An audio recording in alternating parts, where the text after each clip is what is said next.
看到这个画面，会当讲是满天钻金条，要杀无半条。台中火车头附近双十路干城公车站牌啊，南北二路公车路线拢是为遮经过，拢总有52条路线，市区公车拢会挖靠。全部公车消息拢是写伫咧这支公车站牌啊，会当讲是规个目睭睭，满山拢是树，师傅找无牛。等到找到要坐公车，公车空行已经过啊。台中市公车联营有几日委员会嘛讲会赶紧来改善这个问题。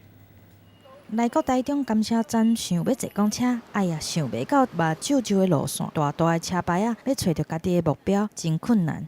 就是这有点大，然后会就是找不到自己要打，就会可能要拿手机出来查这样。先看这个，你去的目的地是伫倒位啊？再开始来看呢。台中火车站附近双十路干城公车车牌啊，来往的公车路线拢会经过遮，所有的资料拢总填伫咧一支公车车牌啊顶悬。算算的，这支大支的公车车牌啊，对头前甲后壁总共有52条路线。